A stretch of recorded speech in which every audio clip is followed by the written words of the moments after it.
Merci, merci, merci. Et comme on dit dans notre tradition, Gwai Tuena, gloire à nos ancêtres. Je voulais remercier votre présence dans la salle, qui est très importante. Je voulais remercier Kémy, je voulais remercier notre grand banque Basson, Emmanuel Pondy, le professeur Binam, et aussi Salomon Mesoko. Parce que c'est la troisième fois que je viens au Cameroun. La première fois, j'étais venu avec Bénébuc. Donc nous avions fait une première tournée.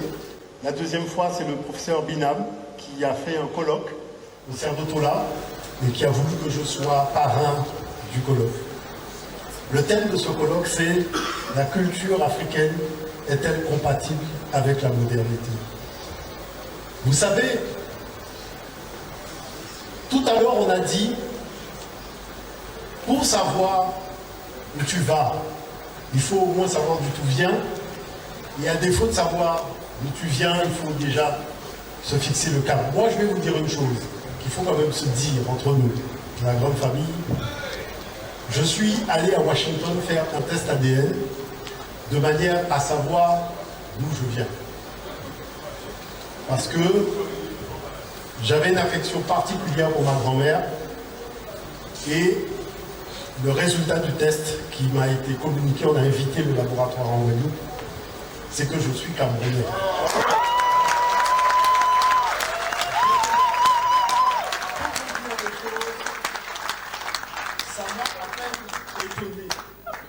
Ça m'a à peine étonné, mais c'est vrai.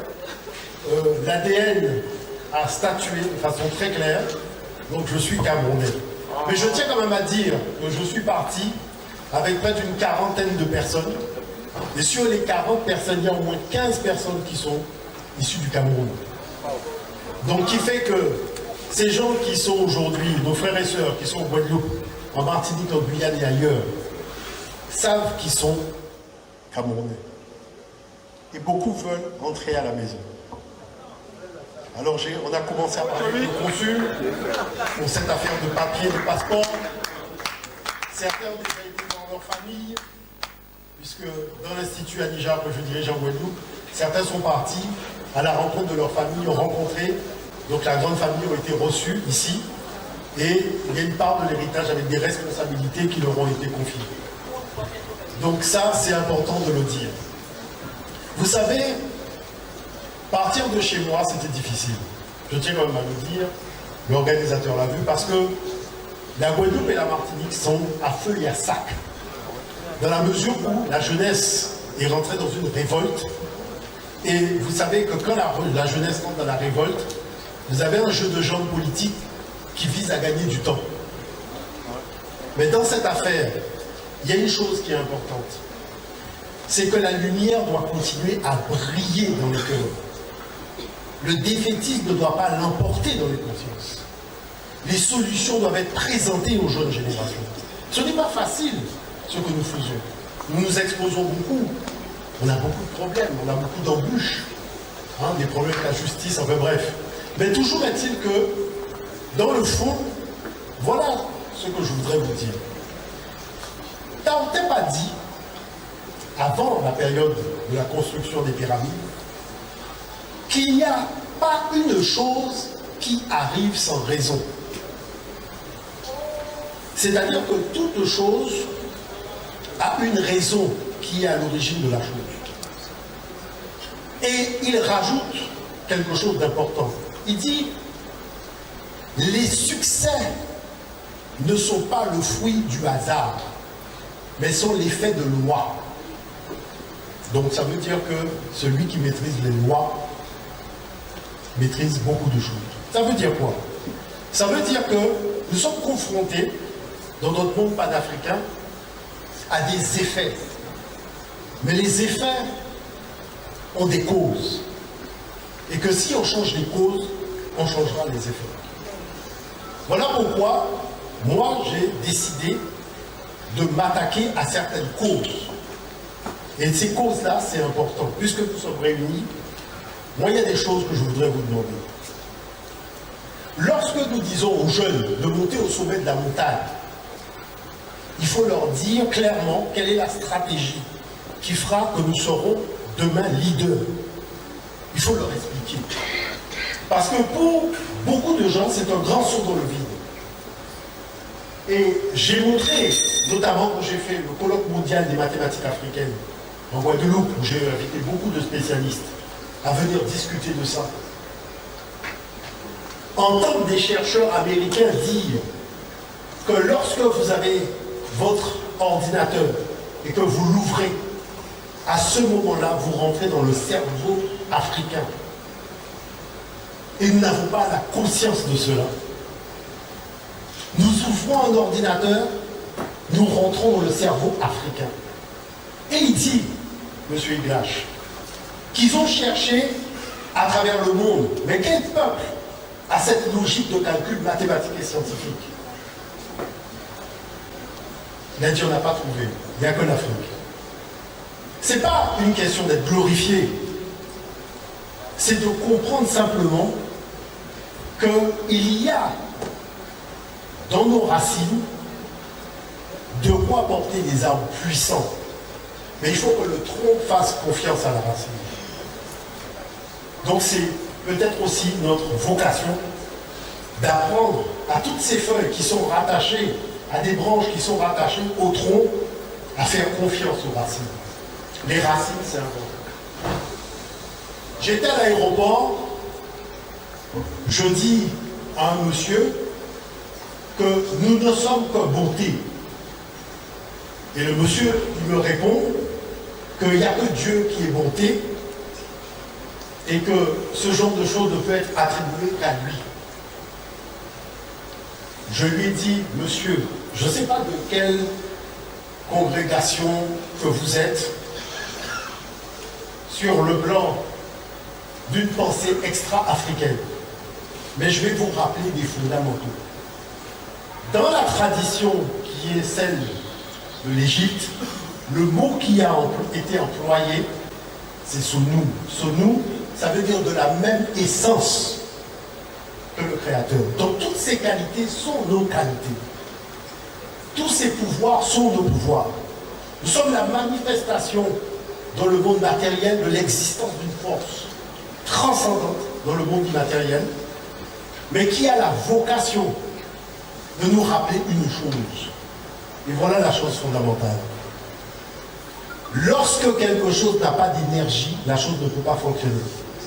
Votre voiture n'a pas d'essence, vous ne pouvez pas rouler avec.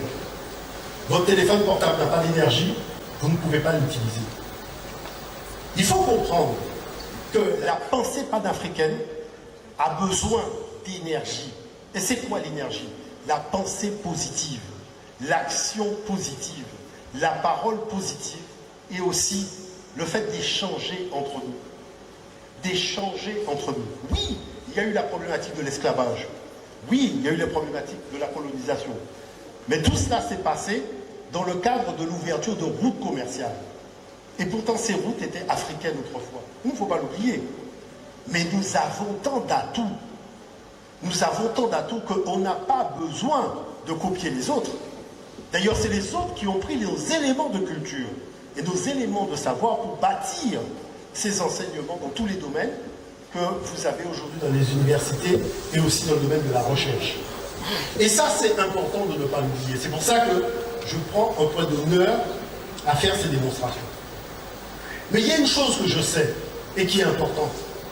C'est que si, à l'intérieur de nous, il n'y a pas la volonté, si à l'intérieur de nous, il n'y a pas cette maîtrise du savoir qui nous permet de comprendre quels sont les enjeux et de bien voir où nous allons, c'est-à-dire quelle est la trajectoire que nous voulons imprimer au monde panafricain dans le monde d'aujourd'hui, sans se soucier du point de vue des autres. C'est de cela dont il s'agit. Et agir ensemble, c'est-à-dire rassembler nos énergies ensemble, de manière à faire en sorte que nous soyons comme un raz de marée. Parce que comprenez bien une chose, l'eau est très étrange. Vous mettez de l'eau dans un verre, vous buvez l'eau, elle paraît totalement pacifique. Mais quand vous avez un tsunami, la même eau que vous aviez mis dans le verre elle ratiboise tout. Il faut faire du monde panafricain un tsunami. Il faut faire vraiment du monde panafricain un tsunami.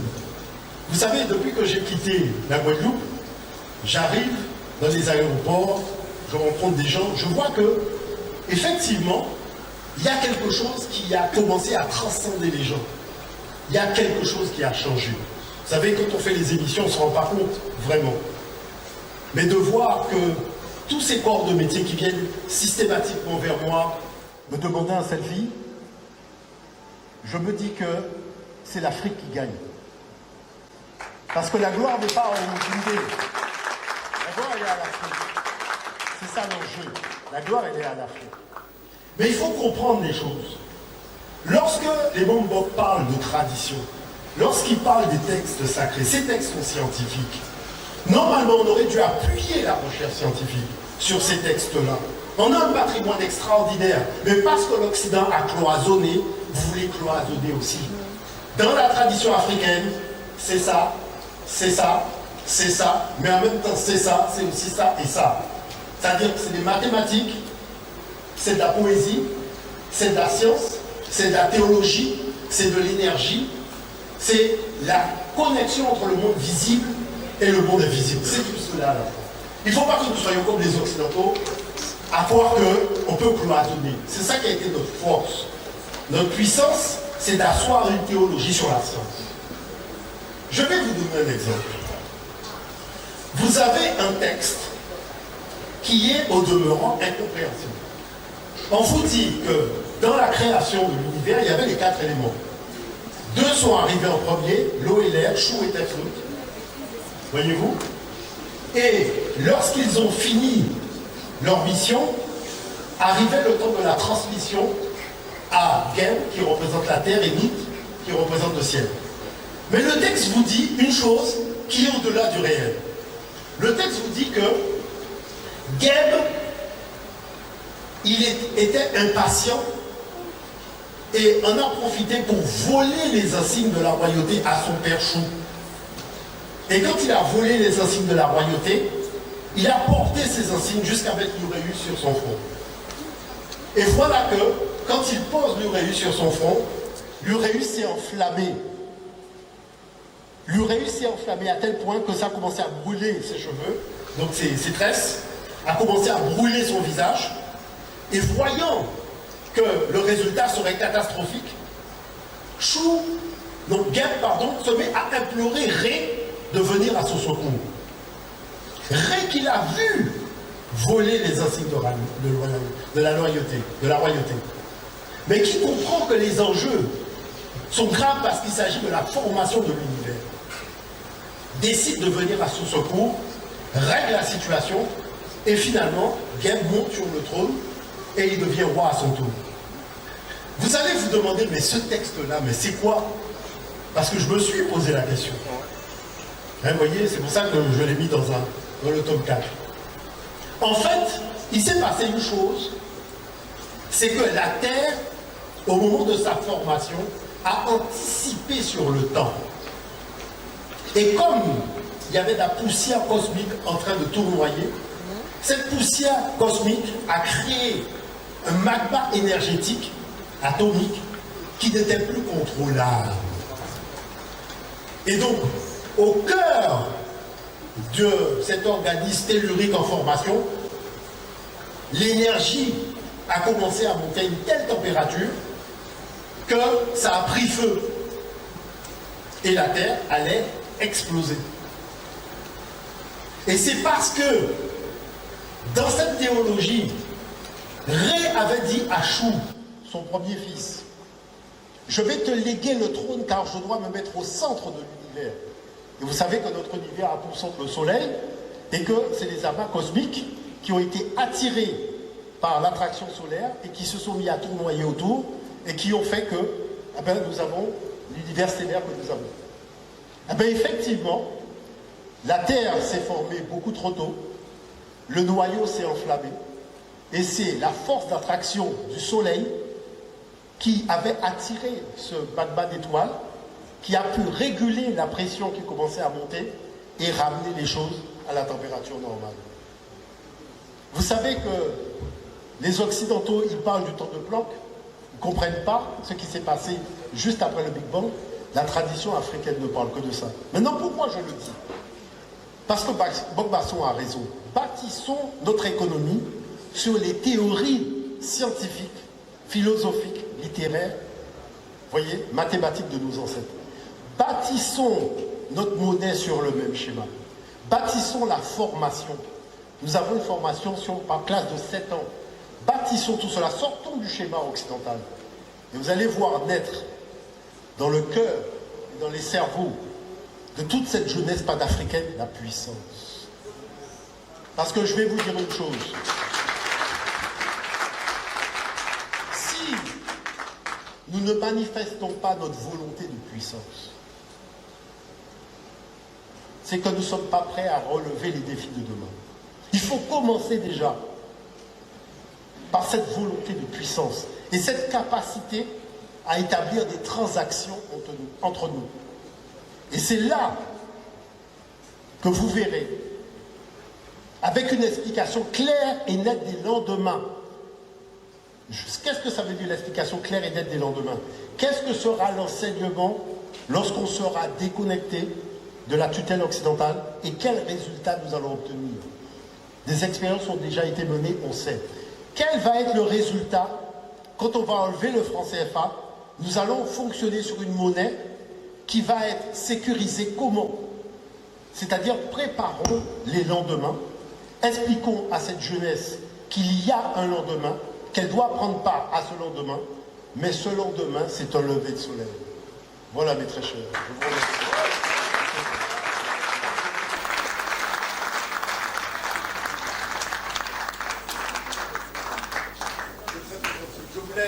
Si vous permettez, je voulais dire un mot très rapide.